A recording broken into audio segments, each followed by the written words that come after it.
What's going on, guys? Welcome back to the channel. Welcome back. It's your boy Terabyt Reacts in the house, back with some more Legend of the Galactic Heroes. Today we're gonna embark on some more of this series. I'm enjoying it so far, and as I've explained in the last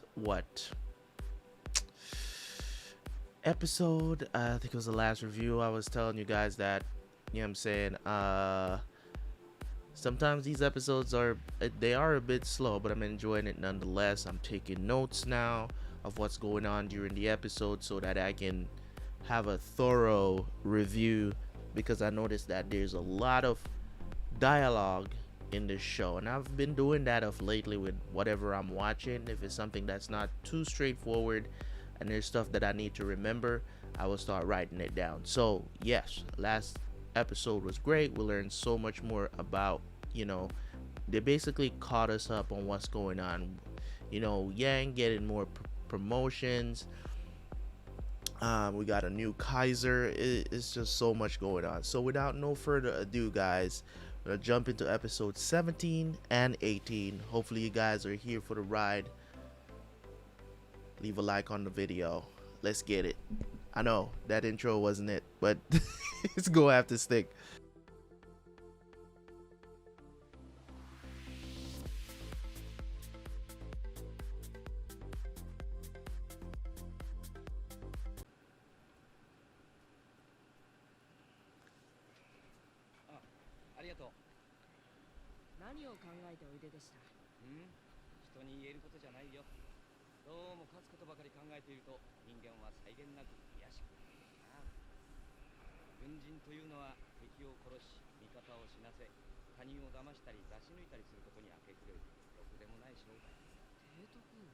ユリアンが軍人になりたいというならしょうがない。いかにユリアン。軍隊というのは道具に過ぎない。それもない方がいいという。そのことを覚えておいて、その上でなるべく無害な道具になれるというね。はい。私自身ずっとそう思ってきたんだ。9年前のエルファシル、すべてが降ってきてしまう。まったく、生地地位が上がると人間はどんどん不純になる。エルファシル、リンチ少女だった。それまでは決して評判の悪い人じゃなかったの。よくご存知なんですか？父の士官学校の後輩だとかで家にも何度か逃げたことがあったわ。そういえば結局帝国軍に捕まってその後どうなったのかしら。逃げたんじゃない。民間人を連れて行けば足手まといになる。そう考えたから俺たちだけで脱出したんだ。脱出して味方の動員を頼めばエルファシルなどすぐに取り戻せた。そういうヤングにいるやつ、俺たちが脱出したのをおとりにしやがった。いわば俺たちを犠牲にして自分が生き延びただけのことだ。以外エルファシルのは英雄だ。落ちこぼれ中に今や大将閣下だぞ。くそ、それに引き換えこの俺は卑怯者よ、恥知らずよと収容所でまで白眼視され、風の噂に聞けば女房も子供も席まで抜いちまったと。Damn. 確かに俺の選択は間違っていたかもしれない。だがここまで貶められ、ここまで苦しめられねばならないほどのことか。軍にはもっと残虐なこと、もっと卑劣な真似をしてきた奴がいっぱいいる。第一人などする奴はないでしょう。それだけ大量殺人をしてきた奴だということじゃないか。そうすれば俺はどんなにをしてきたというのか。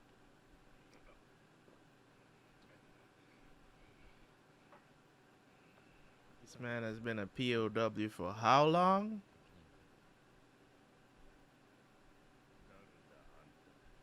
ラインハルト・フォン・ローエングラン。へえ、あんたが帝国の若き英雄か。エルファシルを知ってるかい。何年前だ。あんたその頃子供だったの。少々。リンチ、よく聞け。お前にある任務を与えてやるからそれを果たせ。成功したら帝国軍少将の位をくれてやる。少々。少々だ、そいつは悪くない。で、何をするやいいんだ。お前の国土、自由惑星同盟に潜入して軍内部の不平分子を扇動し、クーデターを起こさせる。無理だ。そんなことは不可能だ。あんたシラフで言ってんのか。不可能ではない。ここに計画書がある。この通りやれば必ず成功する。しかし、もし失敗すれば俺は死ぬ。きっと殺される。その時は死ね。今のお前に生きる価値があると思っているのか。お前は卑怯者だ。守るべき民間人、指揮すべき兵も捨てて逃亡した恥知らずだ。どのように言い訳しようと誰もお前を支持しない。そんなになってもまだ命が惜しいか。そうだ。今さらおめえの話をもない。だとすれば、徹底的に卑怯に恥知らずに生きてやる。少々の剣は間違いないだろうな。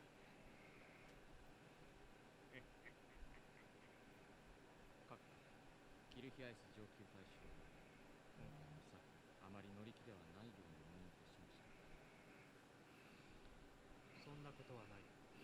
各あえて申し上げますが、キルヒアイス閣下には向かない仕事があります。宇宙艦隊に副司令長官を置く必要はありますまい。幼なじみの結構ですが、いきなり上級大将とは。ロイエンターリやミッターマイヤーらとのバランスもお考えください。差し出がましいぞ、オーベルシュタイン。もう決めたことか。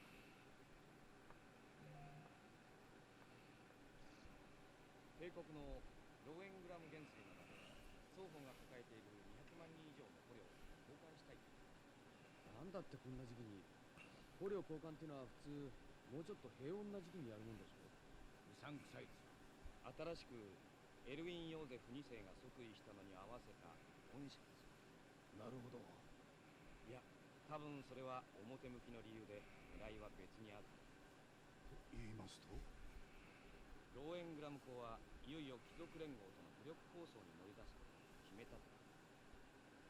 つまり我々同盟軍がその間に帝国にちょっかいを出せなくするために打ってきた手だと見るべきだ。それは捕虜交換にかこつけて工作員を潜入させ、同盟軍を分裂させる。なんですと。そんなことができるはずがないと言い切れるほどに我が軍の団結は強固なものでは。ではローエングラム公の申し入れ拒否しますか。それはできない。同盟軍は文民統制が原則。私にはこの件に関する決定権はない。ではそのことを政府に知らせてはいかがですか。証拠は何もない。間もなく総選挙がある。捕虜には選挙権がないが、機関兵にはそれがある。200万いや、家族を入れれば500万。こいつの魅力に勝てるだけの説得力は持てない。それに表沙汰になればトリウニヒト議長の軍に対する発言権を強める。それでは機関兵を調べて工作員を探し出しますか。それは不可能だ。200万人の中に紛れ込まれたら探しようがあるまい。それにこれがおとりということもありで、どうなさるおつもりですか。考えはある。ヤンの予想した通り、同盟政府は帝国の提案を受け入れた。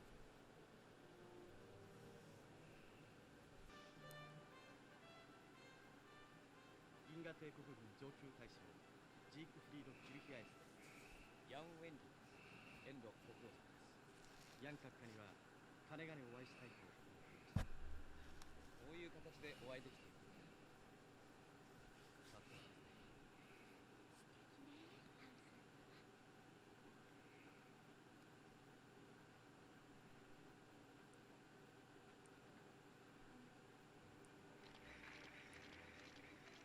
形式というのは必要かもしれませんが、バカバカしいことでもありますね。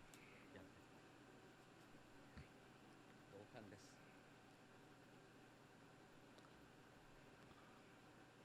This is so weird. I don't understand throughout all of this. 今年15年。そうですか。私が初陣したのも15の時でした。頑張りなさいと言える立場ではありませんが、元気でいてください。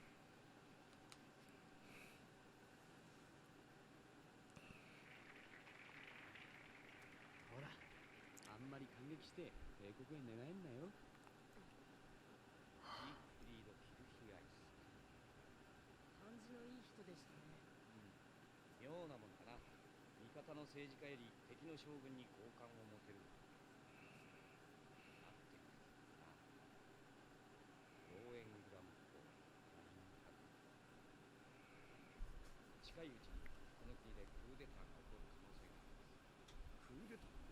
ええ、それが帝国のローエングラム公が背後の憂いを断つために打っているから。なるほど。それと実際にクーデターを起こす連中は自分たちがローエングラム公にコントロールされていることは知らんという。ええ、それにしても面倒だ。やらせる方にしてみればそれほど労力を必要とするわけではありません。それにローエングラム公にしてみればクーデターが成功する必要はないのです。自分が国内を平定する間同盟を分裂させておけばいいだけです。で、わしが近く発生するクーデターを未然に防がねばならんというわけだ。とはことですので、外貨にも話せず。責任重大じゃな。それともう一ついただいておきたいものがあります。なるほど、分かった。明日にでも渡せるようにしよう。もっともそんなもの使わんでもすぐに越したことはないが、それでは帰るとするかな。ええ。ああ、そうじゃ。一つ良い知らせがあった。機関が願い出ていたキャゼルヌ少将の件、うまくいきそうキャゼルヌ少将がイゼルローンに来られるのですか？だ。なあ。提督、よかったですね。ああ、これでだいぶ私も楽になる。何ですあれは。最近流行しとる宗教団体で地球教とかいうそう。地球？人類発祥の星です。なあ、今や帝国の彼方にある地球を聖地として崇めて、この戦争をその聖地奪還のための聖戦と位置づけて積極的に協力するんだそうバカ。今さら十字軍でもあるまい。甚だしい時代錯誤じゃな。まあ早い話、右翼集団には違いない。ヘルヌーゼンの選挙で評判を落とした幽国騎士団が衣替えしただけというところか。このままでは自由惑星同盟は滅ぶ。自己の利権ばかりを語る政治家にその道具となり下がった軍。建国の理想を失い、腐敗しきった宗務政治を我々の手で浄化する。これは国家再建のため避けては通れない考え。さて、ここで問題となる人物が一人いる。イゼルオン要塞ヤン・ウェンリー。首都にいなかったことは彼を同志に加えていない。それについて見解があると。あの知力と人望は大いに有用だ。イゼルローンの戦略的価値も無視できない。なんといっても中流艦隊だけでも国内最大規模だからな。敵に回せば厄介だ。それは確かに決行の日まで時間がなさそうだ。今から彼を説得できるだろう。あんな男を同志に引き込む必要はないでしょう。個人的感情で物を言うものではない。大義のために立つ。首都を制圧してしまう。いかに奇跡のヤンケルそのことを重ね、その時点で彼を説得した。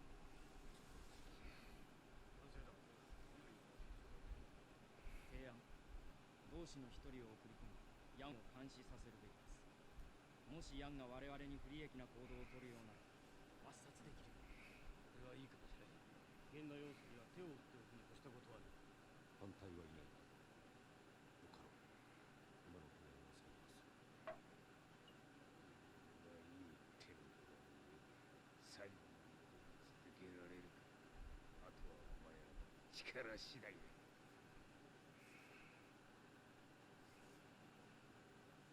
あれが成功すれば、ヤン・ウェンリーはイゼルローンから出てこれなかった。はい。ところでどんな男であったヤン・ウェンリーは。はい。正直つかみかねています。恐ろしいほどに自然体で懐深く、おそらくは今回の作戦も見抜いていると。ではなぜこちらの策に乗るのかわかりません。何か手を考えているのか、それともいかなる状況からでも逆転できる自信がある。しかしそのあたりがヤン帝国の人となりの深さか。いずれにせよ敵としてこれほど恐ろしい相手を知りません。しかし友と向き合う、これに勝るものはない。ヤン・ウェンリー。Y'all should meet. いや大したことではない。それは頼もしいですわね。銀河帝国の命運とこのマリン・ドルフ家の将来が大したことではないとおっしゃるのは。で、ご決心はおつきになりました？私は中立を望んでいるが、それが叶わぬ時はブランシュバイク法律。帝国貴族としてはそれが筋。お父様、人類の文明が地球に発生して以来、滅びなかった国家は一つとしてありません。銀河帝国だけがどうして例外であり得るでしょう。キル、何を言い出すの？ゴールデンバウン王朝はもう500年も続いてきました。それ一部の貴族が大部分の平民を支配するという歪んだ形。ヒルだ。おいヒル。それだけやりたい放題やってきたのですので、そろそろ幕を開けたら当然ですわ。つまりローエングラムを評価する。そうです。しかしそれにローエングラム公には大義名分もあります。皇帝を擁する立場ですもの。それに比べてブラウンシュバイク公たちは野心むき出しの私事の戦をしようとしているに過ぎません。それにブラウンシュバイク公らはやがて大部分の貴族を結集するでしょう。その中にマリン・ドルフ家が参加したところで何事のこともないでしょう。しかしローエングラム公にとっては政治的効果もあることなので厚遇されるに違いないと思うのです。それはそうかもしれない。そして何よりこの戦いはローエングラム公が勝ちますわ。分かった。そうまで言うならお前に任せよう。この家はお前が継ぐのだし、何よりお前の人生。お前が思うようにやりなさい。どんな結果になろうと私は後悔しないよ。お父様。マリンドルフ家のためなど考えなくてもいい。むしろマリンドルフ家を道具にしてお前の生きる道を広げることを考えなさい。ね。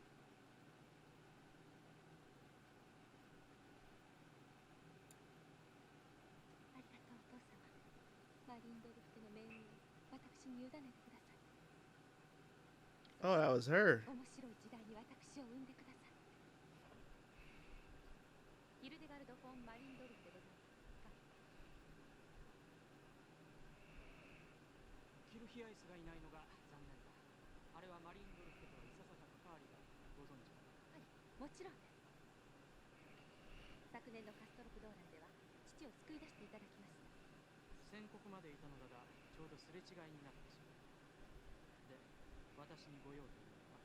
この度の内戦に際してマリンドルフ家は閣下にお味方させていただくことを申し上げに参りました。内戦とは？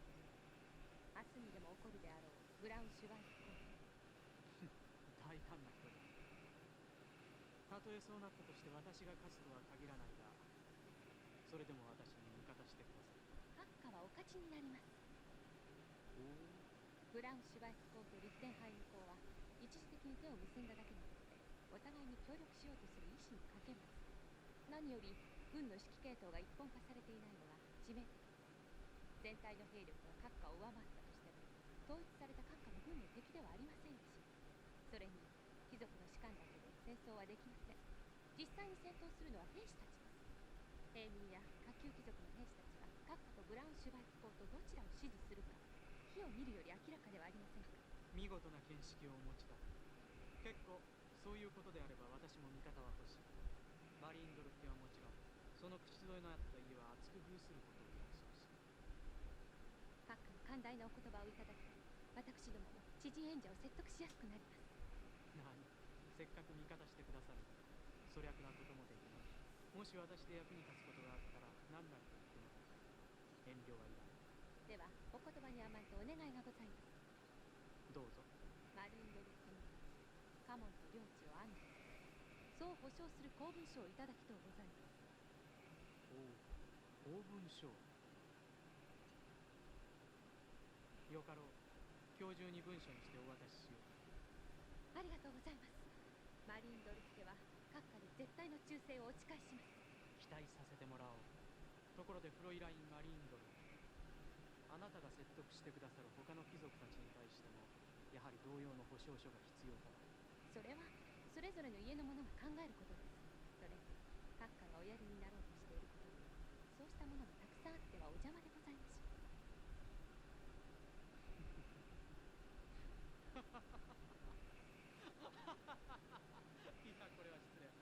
見かけによらず怖い方だ。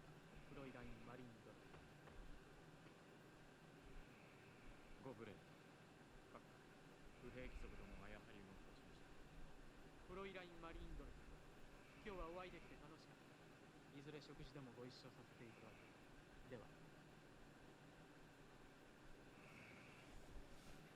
名手にブラウンシュバイクとオット、副名手にリッテンハイムとウィルヘルム、その他参加した貴族3760名、正規軍と私兵を合わせた兵力およそ2560名。その連合軍司令官にウィリバルト・ヨアヒム・フォン・メルカッツ上級大将。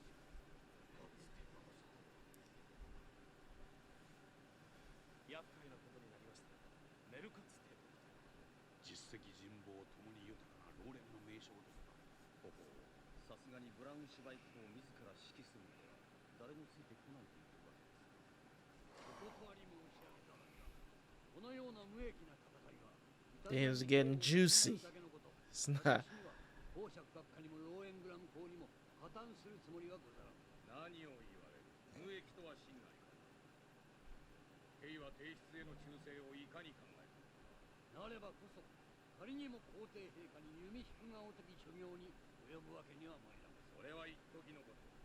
陛下をリシュテンダーデやローエングラムといった関心どもから解放申し上げる。伝統ある秩序を取り戻すためにこそ我らは立った。ゴールデンバウム王朝を守護する神聖なる使命は選ばれた我ら伝統的階級に与えられた義務なの。大神オーディンにもご承覧ある。正義は我らにこそある。何と申されましたこのわしの頼みでも。いや、どうも赤い貴族たちの血の気が多い。協力を拒むような輩は貴族の風上にも受ける。天誅を加えるべきだという。わしは止めておるのだがどうもな。もとより流血も辞さぬ覚悟だと申す。そうしたものを血祭りにあげれば、大神オーディンへの生贄にもちょうどよいとな。神への生贄にというと、若い娘と相場が決まってるそう。そういえば兵に娘がおる。Bruh. 改めて返答を聞こうか。帝室の子に報いる覚悟のほど。では記載の見ながらお引き受けします。しかしながら次のことを諸公にご承知おき願いたい。こと実践に関する限り私に全権が委ねられること。もう一つ、命令に背けばいかにやんごとなき身分の方でも軍紀に従って処断されるということ。この2点です。というのか。はい。私に兵を300ばかりお貸しいただければ確実に仕留めてご覧に入れます。たわけ。まだわしがあの小僧に勝てると思っておるのか。いえ、私が申し上げたいのは帝国を二分する戦いとなった場合、勝っても負けても大きな傷が残るということです。That's what I'm saying. 体制を目指す立場ですから構わないにしても、閣下には体制を維持する義務がおありのはず。ただ勝てばいいというものではないでしょう。小賢しい口を聞くな。閣下、申し上げにくいことですが、ローエングラム公は傭兵の天才です。ベルナー大佐が申す通り、勝ったとしても犠牲は大きく、民衆にもかなりの害を与えるでしょう。ご在庫、勝てたとしてもとは何か。失笑の信念を持たぬ者に用はない。それよりアンスバ脱出計画の方は進んでおろうな。向かいだ。貴様らも余計なことを考えず、アンスバッハの手伝いでもしておれ。That is some bullshit, bro. アンスバッハ。兵からも閣下にもう一度誤信してはもらえる。ストライト准将、公爵閣下は正面からローエングラム公の軍を打ち破ってこそ意味があると考える。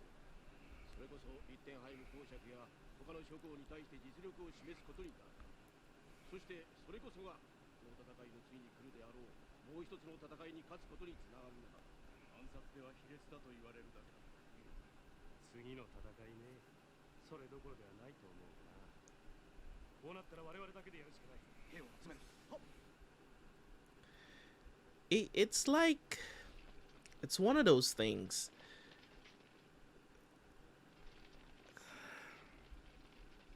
This is not going to end well for y'all. All that noise y'all making. Trying to sneak around. 姉の武流のある伯爵夫人を人質にするから目標を忘れるな。行くぞ。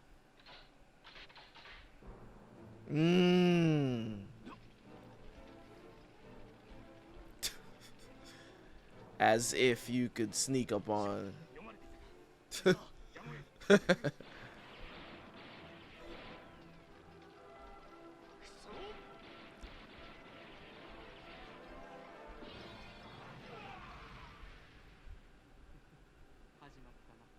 Reinhard.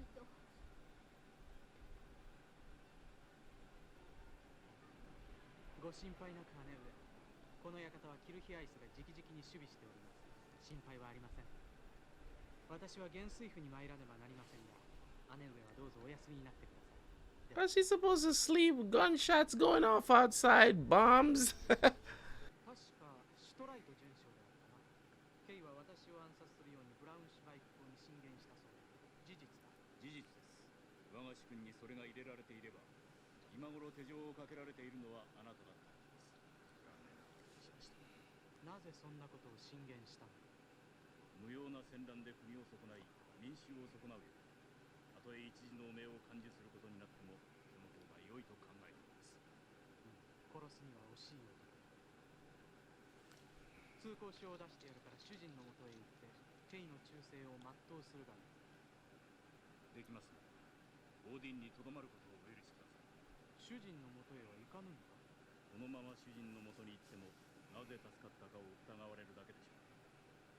ブラウンシュバイク校は部下の忠誠というものをあまり信じない。なるほど。ではどうだ。いっそ私の部下にならぬ。ありがたい仰せですが、今日までの主人を明日から敵に回す気にはなれません。お許しください。分かった。自由にするがよい。バーレン提督、警告を無視して逃亡を図る船がいます。何？攻撃しろ。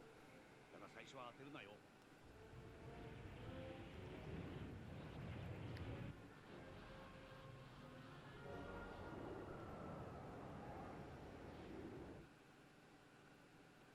ブラウンシュバイク校の元部下フェルナー大佐であります。元？は、今日を境に見限りました。できますならば閣下の部下にしていただきたいと思い出頭した次第です。するとケイの忠誠心はどういう基準で左右されるのか。忠誠心などというものはその価値の分かる人に捧げてこそ意味のあるもので、人を見る目のない主君に忠誠を尽くすなど宝石を泥の中に放り込むようなものです。社会にとっての損失だとお思いになりませんか。ぬけぬけというやつだな。オーベルシュタイン、この男ケイに預ける。使ってやれ。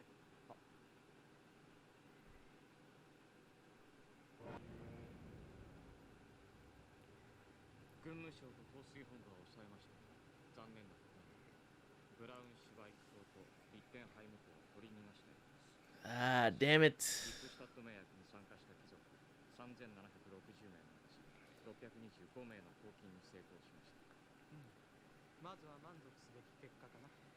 首都を脱出したブラウンシュバイク校たちはおそらくいずれかの要塞を本拠地として決戦を挑んでくることかと思われます。どこだと思うか。おそらく外エス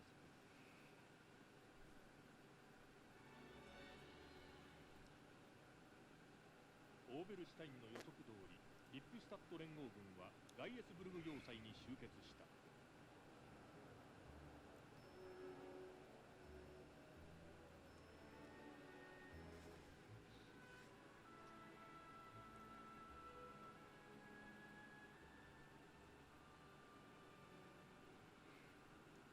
これに対してローエングラム公ラインハルトは帝国軍参謀官職を兼任し、皇帝より帝国軍最高司令官の称号を得るとともにリップシュタット連合軍討伐の勅命を受けた。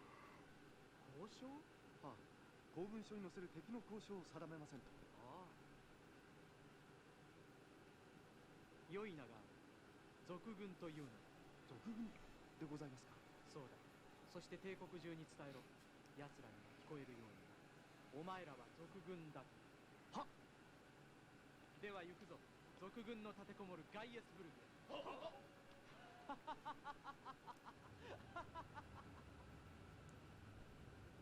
宇宙歴797年、帝国歴488年帝国標準時4月6日帝国を二分する歴史上最大の内乱はついに勃発した。それはある悲劇の始まり The である。 beginning of tragedy. Oh my god. No matter the era. No matter the era. Alright, let's gather the notes and let's go over these two episodes. As I said, I'm not doing much talking during these episodes because there's not really much to talk about. So, you know what I'm saying? Let's be honest, there's not really much to talk about during the episode because there's so much dialogue. You just got to pay attention to what's really going on. So I've just gone through the two episodes and taken some notes. So let's talk about it. So of course, you know that we learned about how Yang became the hero of Facil, kind of reflecting on that, getting that from Frederica Greenhill. You know, she was very young back then, and she was a part of it. She's the one that brought Yang the coffee that one time where they were reminiscing about it. I think it was a couple of episodes ago, when she said, "Do you remember what you said to me?" So they kind of showed that scene a little bit about what happened. So basically what happened back then was that at that time there was an FBA fleet that was led by Mr. Lynch, Arthur Lynch, right? And he basically chickened out. He fled. He fled basically the Imperial fleet that was there on the time, leaving about 3 million people behind. Yo, dude took off, bro. So basically he became a POW, right? So basically Yang stayed back, you know what I'm saying, organized the evacuation of, you know, while basically the fleet got defeated, right, at the time. So Lynch became a POW. So of course we have this situation where the Civil War is breaking out. So basically he plans to unleash Lynch on them to stage like a military coup or coup d'etat, right, from Lynch going over there and kind of disturbing the peace, well, whatever they want to call that, peace, whatever. So basically he basically hides the entire thing behind, you know, releasing POWs, an exchange of POWs between the Alliance and the Empire, so that 2 million POWs as an exchange, right? And then we learned also that in you know, from the Alliance that's going to happen with the Civil War, we got, as I said, Prince Brauschweig, or whatever you want to call him, Brauschweig, and Marquis Littenheim.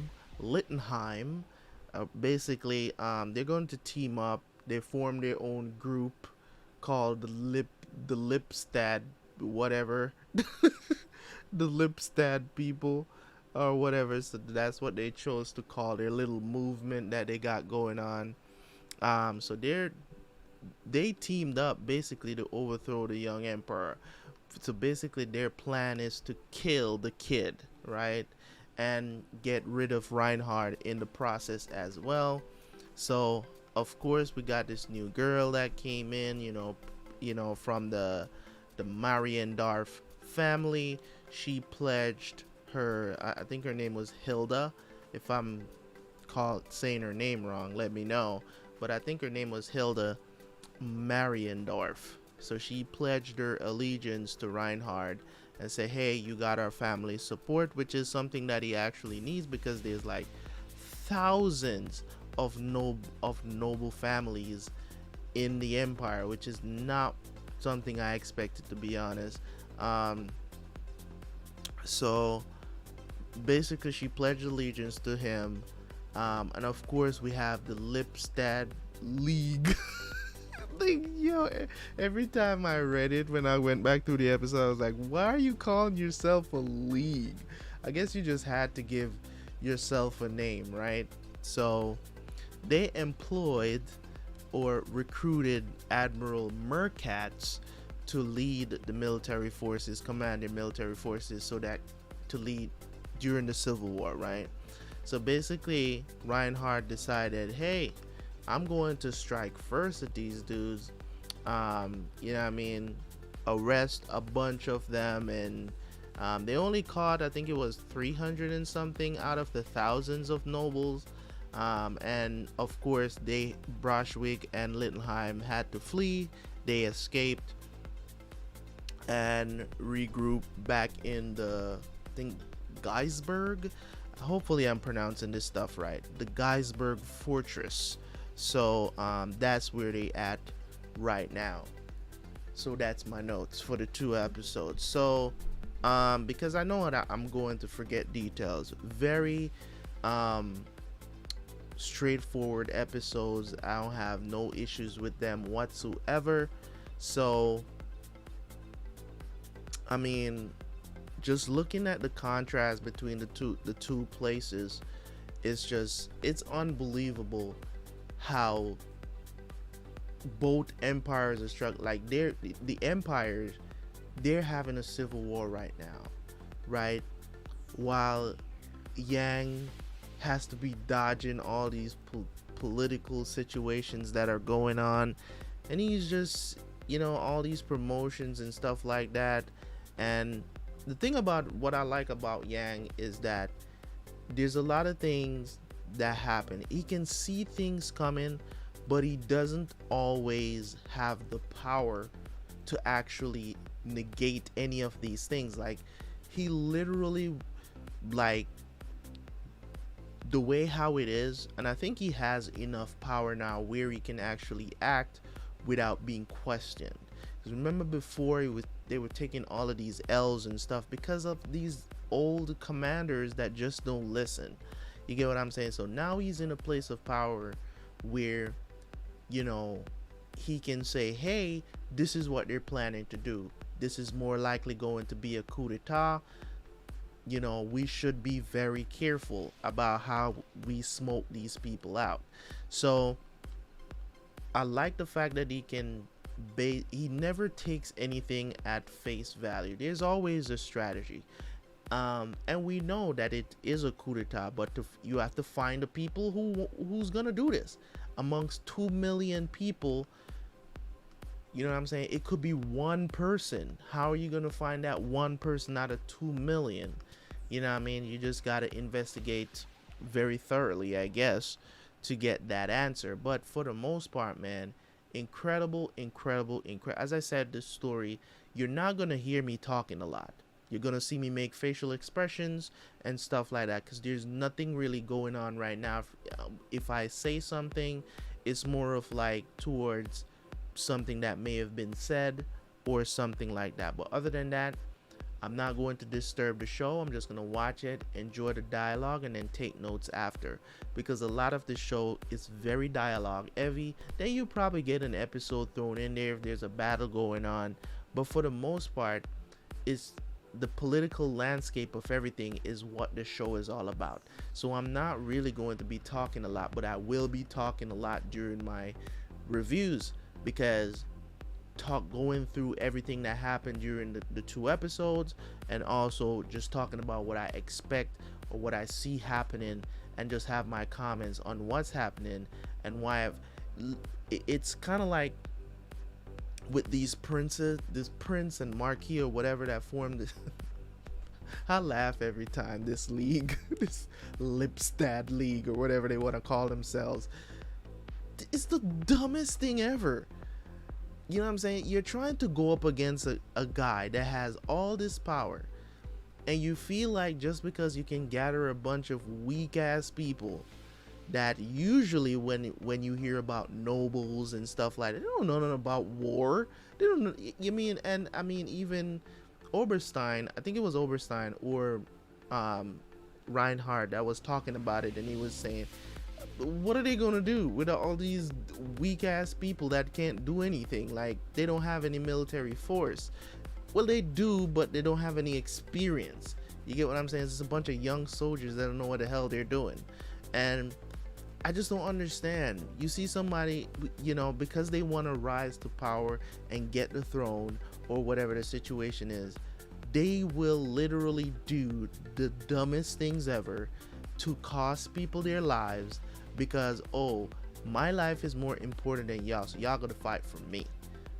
Put people's lives in danger for your stupid ambitions.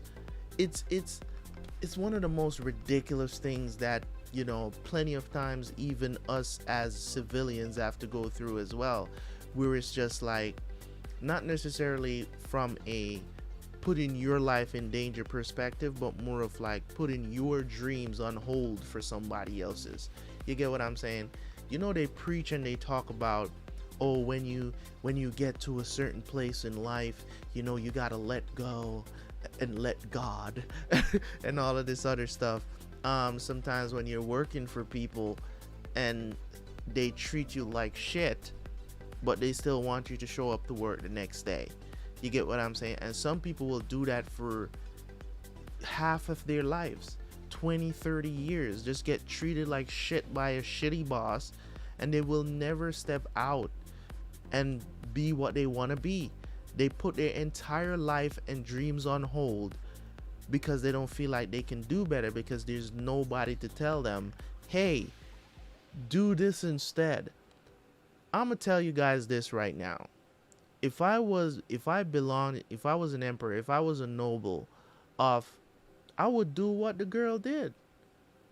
I would go and pledge my allegiance to Reinhard. And the reason why I would do that is because he's rising to power, right? He's rising to power. I was like, hey man, whatever help that I can give, I can give. Side with the winners, not with the losers, man. With the sore losers, for that matter. Don't go join a league, okay? If you're a noble, sign up with the winners. That's what you're supposed to do. If people are winning, you don't have to love them. Because it ain't about love. This is self-preservation. It ain't about, I have to love Reinhard to side with him or to lend him support. He's winning right now. So you take the side of the winner. You know what I'm saying? Or defect. It's either or either. You get what I'm saying? And it may sound a little bit harsh. And it may sound like, oh, so you a sellout or whatever. Nah, bruh. Side with the winners.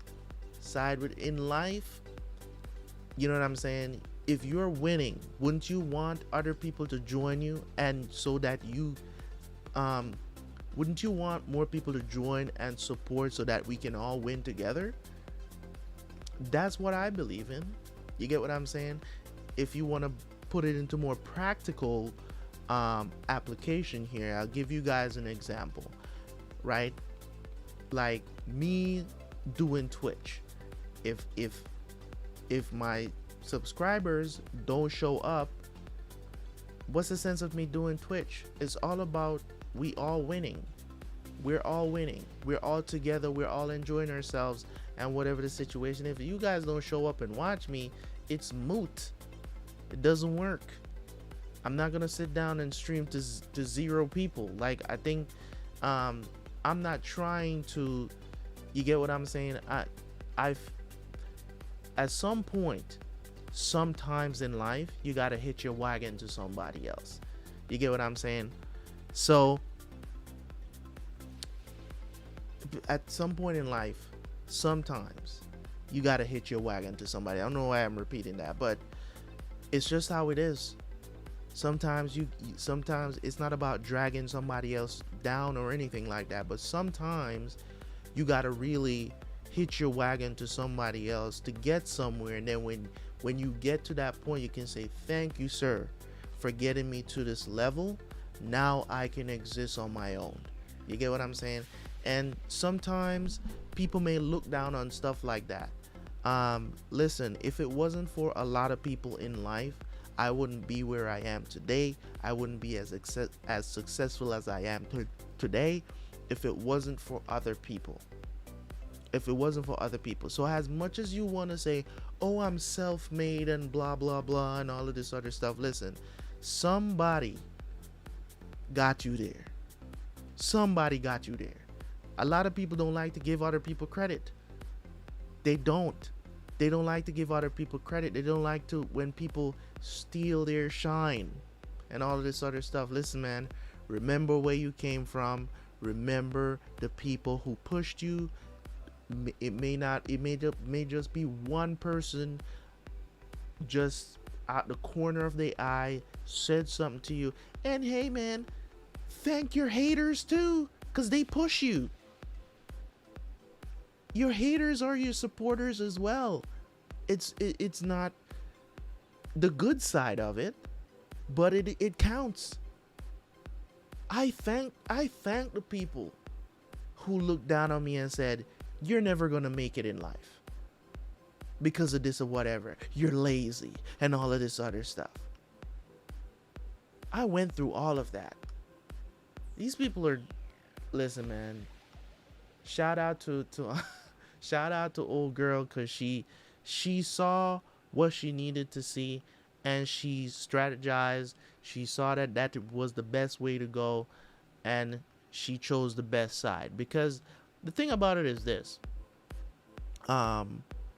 Reinhard is not, you know what I'm saying, he has certain morals about him that I respect, and both of them, as I said, Yang and Reinhard, I respect them both on the decisions that they make.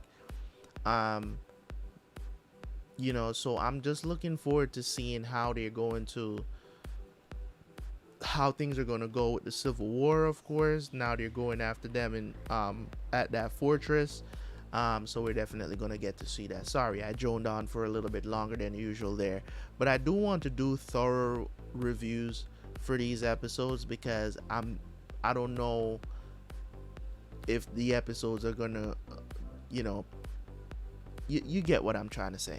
Whatever, man. It's late. Listen, guys, thank you guys so much. Hopefully you guys enjoyed or understood what I was trying to say. I know I kind of fumbled through it a little bit there, but most of the time I'm doing stuff like that off the cuff, so don't come at me, okay? Leave a like, leave a comment. It's your boy Terabyt Reacts, and I'm out. Peace.